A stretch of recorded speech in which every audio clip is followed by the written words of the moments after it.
Well, Happy New Year, everybody. Jim Benton here, CEO of Chorus, and I'm joined today by Justin Clifford, Head of Commercial Sales at Lessonly. Justin, how are we feeling today? I feel great, Jim. How are you? I'm feeling great as well. I'm excited to get this back. We haven't done this since 2020. I'm Yeah, super excited for 2021. And then, I've been bummed out the last, I have not wanted to do this mm, until today is the honest answer.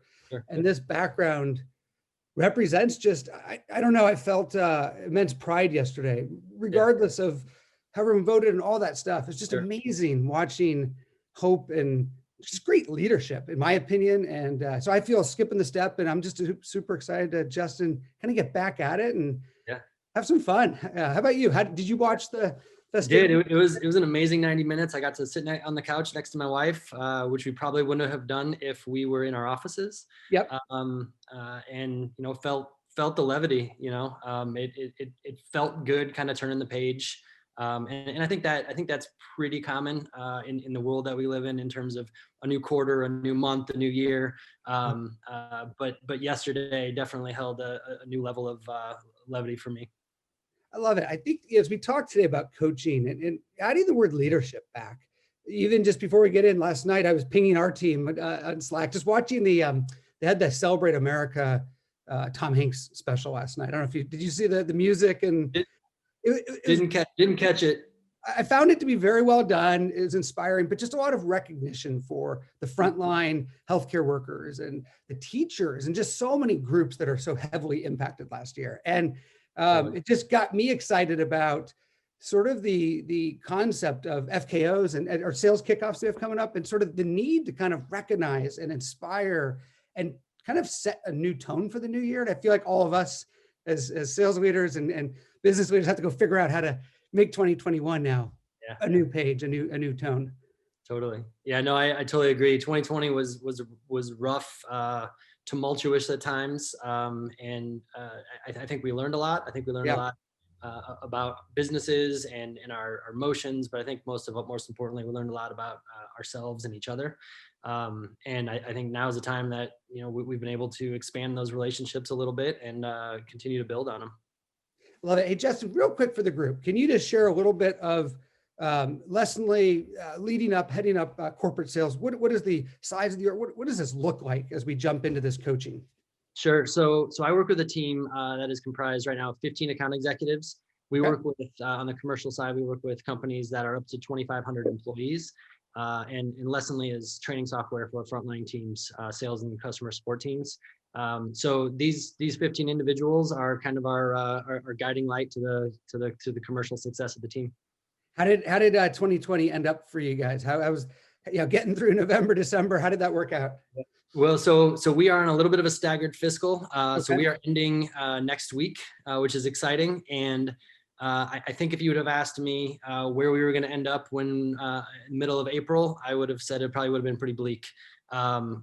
This crew has turned a corner probably in about August, September timeframe. Yeah. And things are going to end up in a great spot for us. We're very fortunate to be a software company that does very well in remote circumstances. So we are very fortunate because of that, and because of that, we're going to have a great year.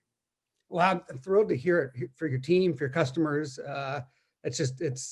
We've been hearing that. We had an incredible Q4, just something I hadn't seen before. Just so very proud to see that as well.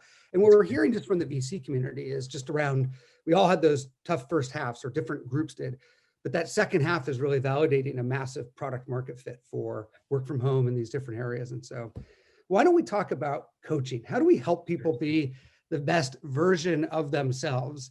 And for today, I know that we've got 4 different themes, kind of predictions for the new year, and wanted to get your perspectives on this, and thought we could jump right in. And really the first area as we look at 2021 is, revenue leaders needing to find new ways to keep spirits high, and they will find them. And the data that we look at across the 35 million calls is that burnout mentions, we're up 32%. We're hearing about it more in the data.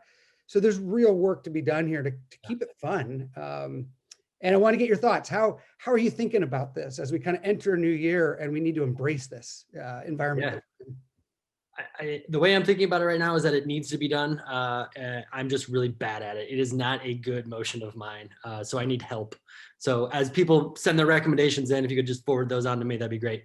I think the biggest takeaway for me is really just continuing to remember that everybody's a little bit different, and we are individuals, we are humans, and we've got different needs and different desires, and we want different things. And one of the things that really clicked last week, I was having a conversation about the things that we do for fun to build camaraderie, and Yeah. I had a conversation with two AEs back to back, and one of them said, "Hey, I just need more Zoom calls with everybody on it with no agenda."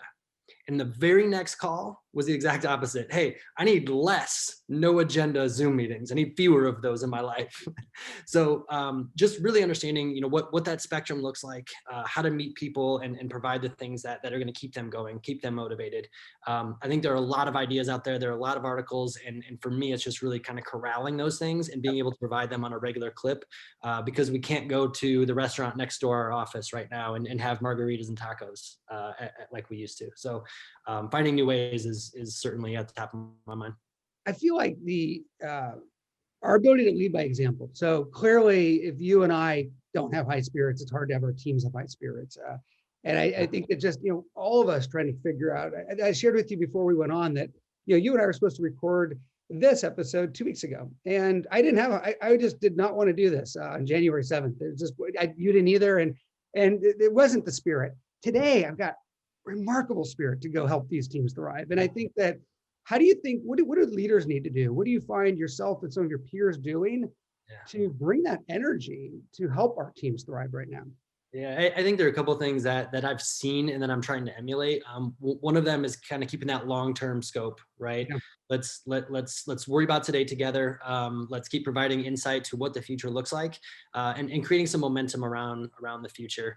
On the flip side, when you talk about the day to day, like every day can be just drastically different right now for people. There are a lot of highs and lows, and I have found a lot of success in just picking up the phone and asking people, "Hey, how you doing? What's on your mind?" And I say success because I feel like really good conversations occur there. And it's an opportunity to build a relationship. It's an opportunity to hear what people need and what people want that they don't have today. And then maybe to go make some adjustments to the everyday workspace that they have. In terms of, you mentioned, people wanting Zooms with no agenda and then not wanting it, which is a little bit of the highs and lows of just wanting to feel team connection right now. One of the jokes coming out of last year was around the team happy hours, just a lot of Zoom and the happy hour, and all of us trying to figure out how to evolve that, because there's special stuff there, but also difficult. Have you come up with any rhythm of an informal way to bring a team together? Lots of trial and error to this point. I would say that it kind of comes in spurts, right? We'll do 15-minute check-ins twice a week, and then we'll run something themed for a few months. And then you start to see people trickle out of those, and you probably should make some adjustments. I spent probably about 45 minutes last night looking into things to continue to do this. I interestingly enough found this game. It's kind of a virtual workspace where you can kind of press buttons and go around to different places and sit down. Your camera goes on, and those things seem exciting. I don't know what happens, right? I don't know if we launch something like that or not, but it's tough. You gotta keep it fresh, and it almost feels like there needs to be a full-time dedicated resource to help do that. So I ask for help a lot, and I don't think we've landed on one silver bullet, but it's just a lot of trying things new and making sure that you're providing those opportunities. I think we're all in the same bucket on this, and it's an interesting concept around just more dedicated thoughts. One last question on this topic: SKO, sales kickoffs coming up. Are you, as a way to kind of get spirits up, is this something that Lessonly does? This is our first true SKO, and one of the reasons is because one of our our head of enablement, Megan Brazina, is a master at this. She spoke a couple of years ago as a client of ours at the time, but spoke about the SKO and the importance about it to sales leaders, and she's brilliant. And so we're going to have it across a week, several different iterations throughout the week of time, time allocated to certain things, breakouts.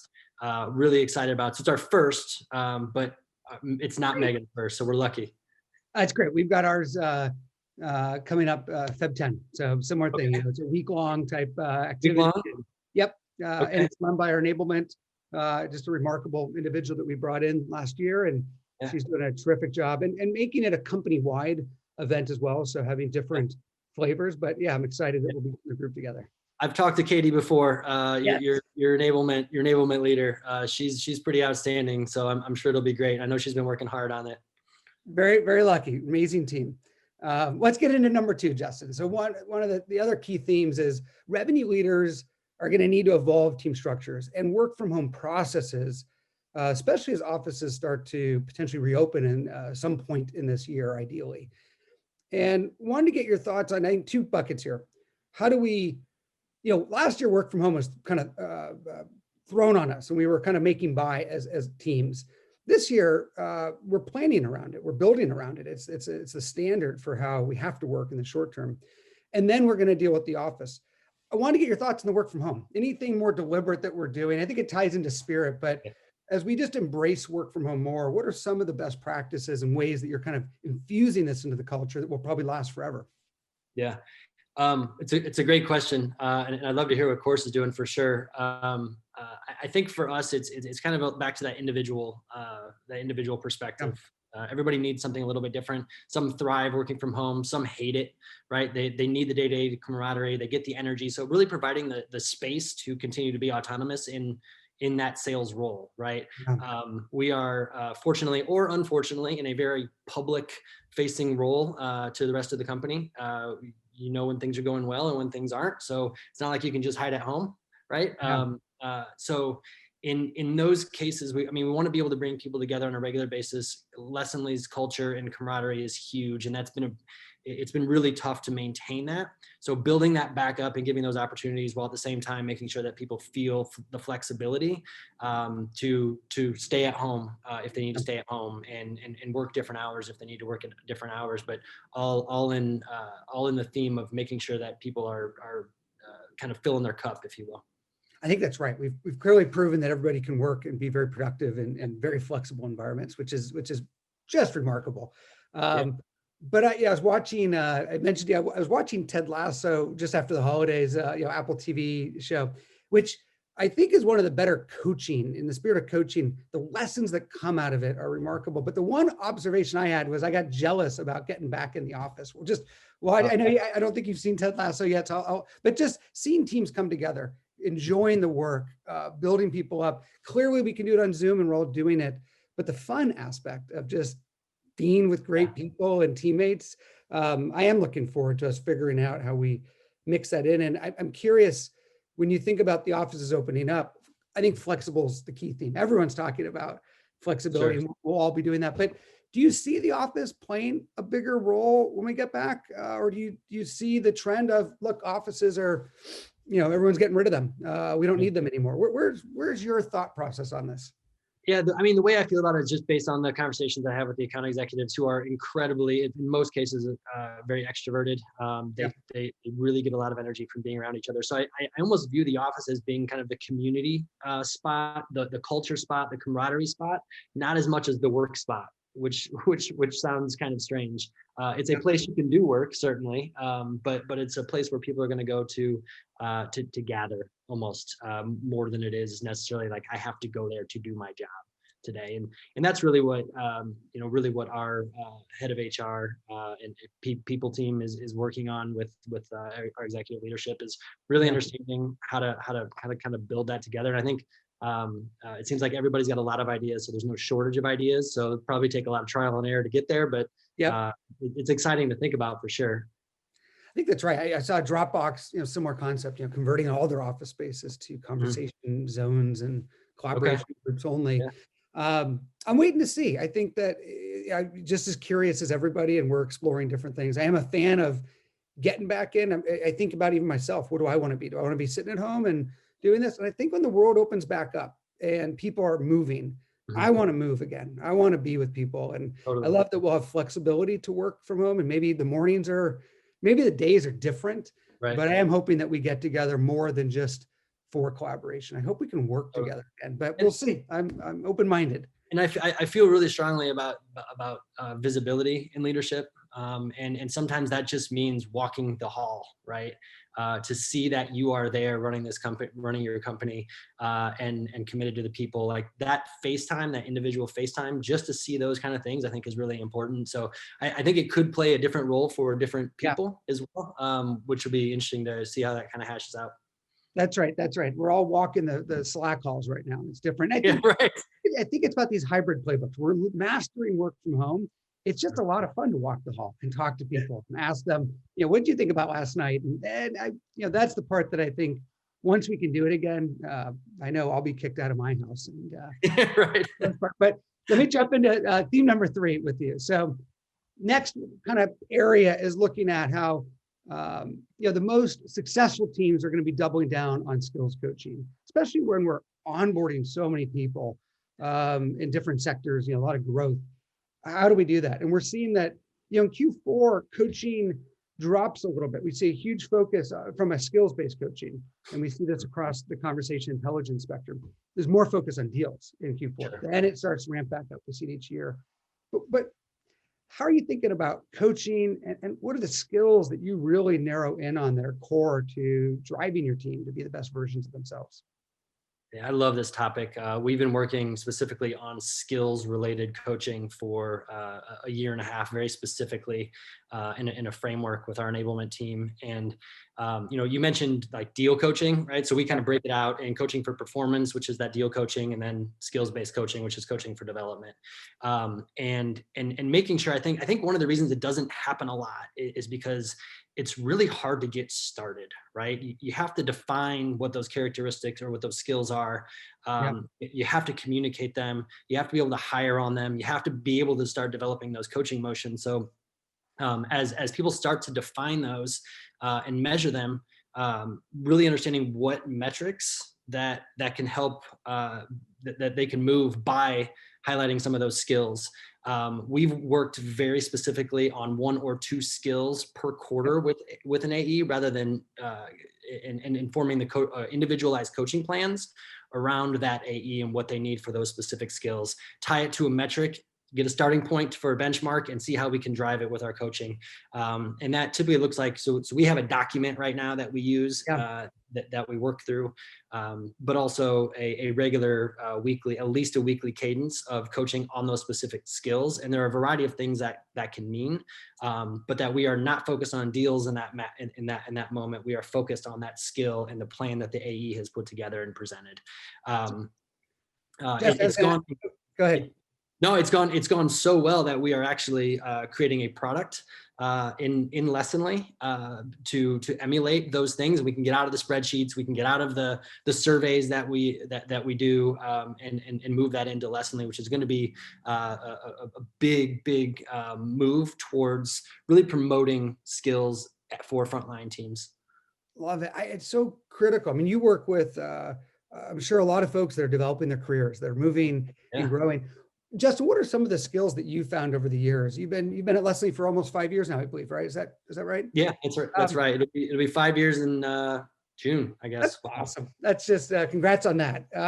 What would be a couple of the skills that you found that really are coachable, where you can develop, a skill that maybe someone wasn't shining at, that you've seen really turn around? Is there a couple that jump out that super coachable? Yeah, the one that I love is building a solution for a problem, right? I mean, we have 16 that we've identified specifically at Lessonly that and move through and kind of rate each quarter. But the ability to build the right solution and solve the right problem, I've seen it from entry-level AEs that have progressed through their career, and that becomes often, not all the time, but often becomes a catalyst to really solid success for them, is understanding the problem intimately with a prospect, and then working to solve it. There's all sorts of features. You can always dump features of software somewhere, but unless you really understand the problem, understand the desired outcome, and kind of the timeline that outcome needs to be achieved, you're just throwing features at them. But if you can grab those features and show them how those features will get them to that end goal, that usually produces a great result. And so really building that solution that is custom almost for them within the framework of our features, it really drives success. I love it. I mean, I think it seems like a big part of that's just learning to listen too, asking the Yeah, right questions totally. and learning to get through that thoughtfully. Yeah, I love all the sub skills. That's a great point. Listening sub skill in there as it goes along with that. I love it. But I mean, it makes sense. I mean, teaching, there's so many frameworks, right? MedPIC and others that get into the pain, get into understanding the problems. Um, so important to get into that deep. Let's round it out on the last kind of key theme, which is around, you know, teams are going to really need to rally their companies around the customer. And we're further from the customer. We're not in their offices. We're not with them at events. It's different and it's working. Clearly, we're seeing remarkable results across the industry right now. We also see in the data that there's been a 41% increase in CSMs joining the AEs in their meetings since early last year. How are you thinking about the customer and staying close to the customer and the role of the customer as we go into 2021? Yeah, this stat really helps me push some part of my 2021 agenda, which is to bring more of the team, especially the post sales team, Yep. and the experience of our customers to our prospects, so that they can feel and understand really the process that we're going to go through to help them achieve those outcomes that I talked about. And that means bringing people in from the account management side, the services team, implementation, and really making them comfortable with where we're going to be after the first 90 days you spend with the salesperson, then Yeah. what, right? And I feel like that really gives a strong motivation to prospects that feel like they're making the right choice and selecting the right business partner, not just click and buy on the software. How does Chorus fit into that stat there? Is that something that you guys have been doing quite a bit?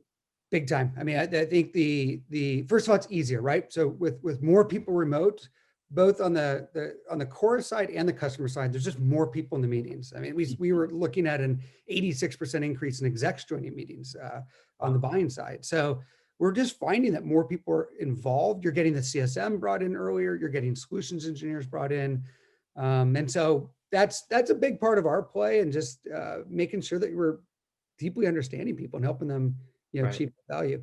I think it's easier today, and I think that the technology, even just little things like if you say solutions engineer, of course, would track it, send an email to them, they can listen to it and join the next call. That's the type of kind of new work from home motions that I think we're starting to see, more automated, more precise.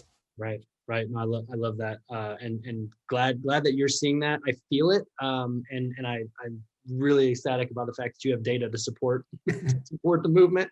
Yeah.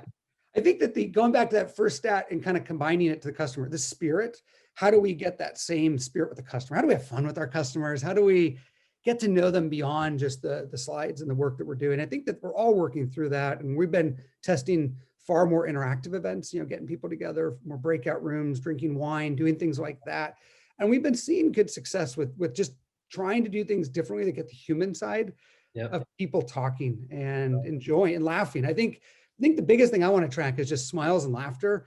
How do we get a lot more of that? And luckily we're in the video, so we can track that. But that's I think what this year is all about, is how do we make this fun and human? Yeah, I'm gonna take that and put it above 2021. How do we make this fun? And that'll be my constant reminder. So I'm stealing it. Thank you for that. I love it. Let's do it. And I just my final thoughts. I was watching Biden had a final thing last night just about his team. He did a webinar with 1,000+ new appointees, and he just mentioned to them that it was kind of a harsh line, but I liked it, which was, anyone treats anybody with disrespect, you're fired. Period. No ifs, ands, or buts. And I think that decency and respect goes with the fun. I mean, to have fun, we got to have an even playing field where we respect each other. And I'm just excited to bring that energy back of leadership and coaching people to be their best. And so Justin, appreciate your thoughts on this, and let's go make it fun. Yeah, I definitely appreciate that sentiment and the way you're approaching it. The folks at Chorus are certainly lucky to have you. Well, hey, Justin, appreciate it, buddy. Thanks so much. Have a great day. Thank you, Jim.